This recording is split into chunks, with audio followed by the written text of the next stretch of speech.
Hello দর্শক, আসসালামু আলাইকুম। কেমন আছেন সবাই? আশা করছি সবাই অনেক ভালো আছেন। আমিও আল্লাহর রহমতে অনেক ভালো আছি। আজ আবারও হাজির হয়ে গেলাম বিকেলের নাস্তার রেসিপি নিয়ে।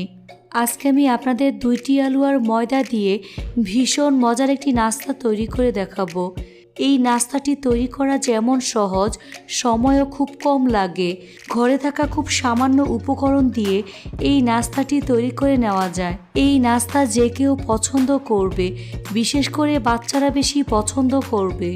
আশা করছি আমার আজকের এই রেসিপিটি আপনাদের সবার কাছেই অনেক ভালো লাগবে। তো চলুন রেসিপিটি দেখে নিচ্ছি। এই রেসিপিটি তৈরি করার জন্য প্রথমে 2টি মিডিয়াম সাইজের আলু নিয়েছি। আলুর খোসা ছাড়িয়ে ধুয়ে পরিষ্কার করে নিয়েছি। এখন চিপস কাটার দিয়ে আলু পাতলা করে কেটে নেব। আপনাদের কাছে যদি চিপস কাটার না থাকে সেক্ষেত্রে বটি দিয়ে পাতলা করে কেটে নেবেন। যতটা সম্ভব পাতলা করে কেটে নেবেন।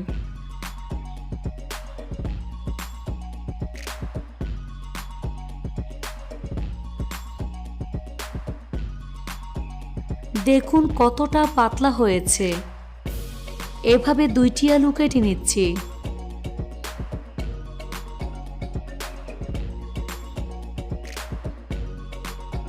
তো 2টি আলুই কেটে নিয়েছি। দেখুন আলু কতটা পাতলা হয়েছে। এখন এই আলুগুলোকে মিক্সিং বলে নিয়ে নিচ্ছি।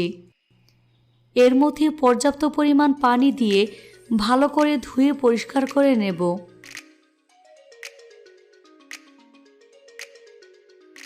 কয়েকবার পানি চেঞ্জ করে ধুয়ে পরিষ্কার করে পানি ভালো করে ঝরিয়ে নেব। এই ফাঁকে একটি মিক্সিং বলে 3/4 কাপ পরিমাণ ময়দা অর্থাৎ 1.25 কাপ পরিমাণ ময়দা নিয়েছি। দিয়ে দিচ্ছি স্বাদমতো লবণ, 1/4 চা চামচ পরিমাণ বেকিং পাউডার, কালো গোলমরিচের গুঁড়া 1/2 চা চামচ পরিমাণ, চিলি ফ্লেক্স নিয়ে নিচ্ছি 1/2 চা চামচ পরিমাণ, 1/2 চা চামচ পরিমাণ লাল মরিচের গুঁড়া।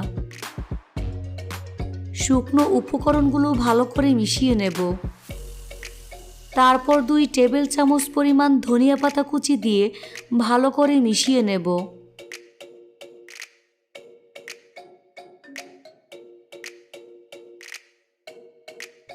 এর মধ্যে অল্প অল্প করে পানি দিয়ে একটি ব্যাটার তৈরি করে নিতে হবে।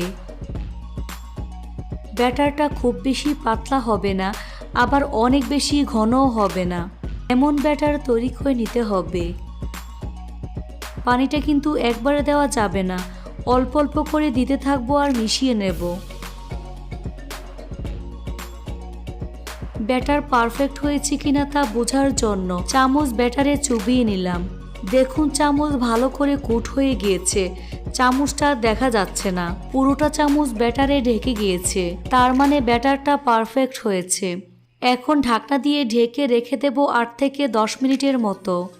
এই ফাঁকে ধুয়ে পানি ঝরিয়ে রাখা আলু টিস্যুর মধ্যে বিছিয়ে নিচ্ছি।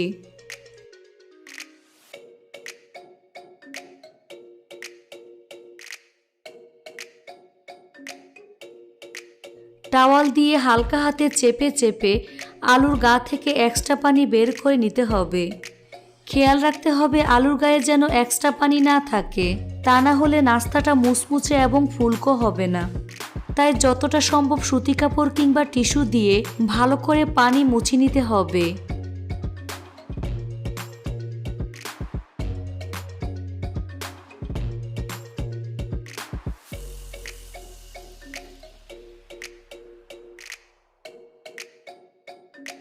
তারপর আলুগুলোকে এরকম একটি প্লেটে নিয়ে নেব।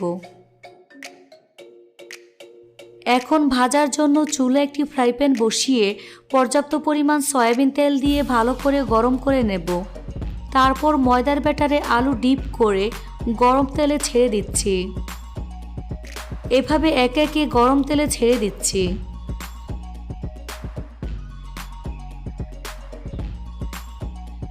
চুলার আঁচ মিডিয়াম টু লো হিটের মাঝামাঝি থাকবে।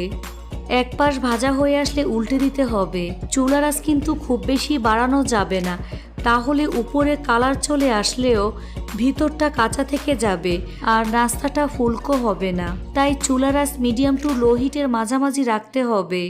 এভাবে কিছুক্ষণ পরপর উল্টে পাল্টে গোল্ডেন ব্রাউন কালার এবং ক্রিস্পি করে ভেজে নিতে হবে। ভাজা হয়ে গিয়েছে। এখন নাস্তাগুলোকে ছাঁকনি দিয়ে তেল ছেঁকে নাস্তার প্লেটে নিয়ে নিচ্ছি। চেষ্টা করবেন কিচেন টিস্যুর উপরে রাখতে, এতে করে এক্সট্রা তেল চুষে নেবে। বাকিগুলো ভাজার জন্য আলুর ব্যাটারে ডিপ করে গরম তেলে ছেড়ে দিচ্ছি।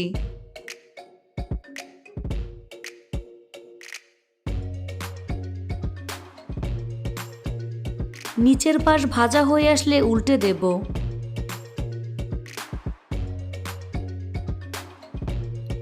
এভাবে কিছুক্ষণ পরপর উল্টে পাল্টে গোল্ডেন ব্রাউন কালার এবং ক্রিস্পি করে ভেজে নেব।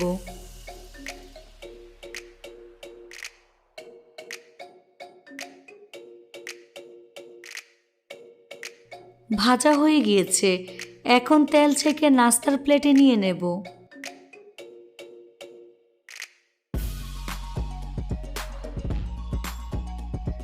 সবগুলো একইভাবে ভেজে নিয়েছি। দেখুন নাস্তাগুলো কতটা ফুলকো হয়েছে এবং কতটা লোভনীয় হয়েছে। খেতেও কিন্তু অসম্ভব মজার হয়েছে। এভাবে একবার হলেও তৈরি করে দেখবেন। আশা করছি আপনাদের কাছে অনেক ভালো লাগবে। আজ এখানেই বিদায় নিচ্ছি। সবাই অনেক ভালো থাকবেন। আল্লাহ হাফেজ।